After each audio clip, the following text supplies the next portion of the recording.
آج ایک اور سیاہ دن جس دن لوگوں نے امید لگائی ہوئی تھی ایک ادارے پہ کہ جہاں سے ہمیں ریلیف ملے گا، جہاں سے بے گناہ کو رہائی ملے گی، مگر آج سخت مایوسی ہوئی ہے۔ آج ہم وکلا سمجھتے ہیں کہ ہم نے 2008 اور 2007 میں جو محنت کی تھی عدلیہ کی آزادی کی، آج ہم اپنی آنکھوں سے اس کو ملیا میٹ ہوتا ہوا دیکھ رہے ہیں۔ ہم آج دیکھ رہے ہیں کس طرح یہاں جبر کا قانون لاگو ہوا پڑا ہے۔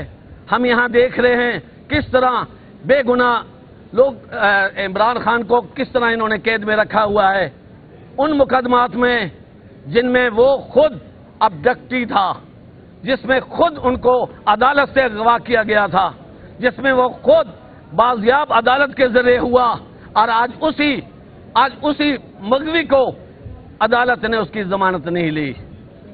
ہم کیا کہہ سکتے ہیں اس کے اوپر؟ یہ انصاف کا قتل ہے۔ ہم اس کی پرزور مذمت کرتے ہیں۔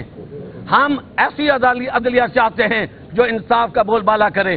ہمیں بتائے کہ ایک شخص جو موقع پہ موجود ہی نہیں، ایک شخص جس کے خلاف کوئی ایسی ایویڈنس ہی نہیں، اور اس شخص کو انہوں نے 2 سال سے قید میں رکھا ہوا ہے، اس شخص کو 2 سال کے پیریڈ کے مطابق بھی اس کے سزا کا مستحق تھا، جس پر بھی نہیں دی گئی، اور ہر روز لٹکا کے یہ 2 منٹ کا فیصلہ تھا۔ یہ کہاں سے آیا فیصلہ؟ انہیں بھی پتا ہے۔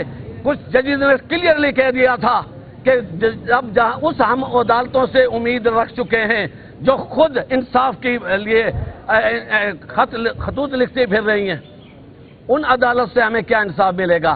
ہم اس کی پرزور مذمت کرتے ہیں۔ ہم اس فیصلے کو نہیں مانتے۔ یہ عدلیہ کا فیصلہ نہیں ہے، اور یہ آج کے لیے ہمارے لیے سیاہ دن ہے، عدلیہ کے لیے سیاہ دن ہے۔ ہم کیا کہہ سکتے ہیں؟ کفر کا نظام چل سکتا ہے، ظلم کا نظام نہیں۔ یہ ظلم کی عدالتیں ہیں۔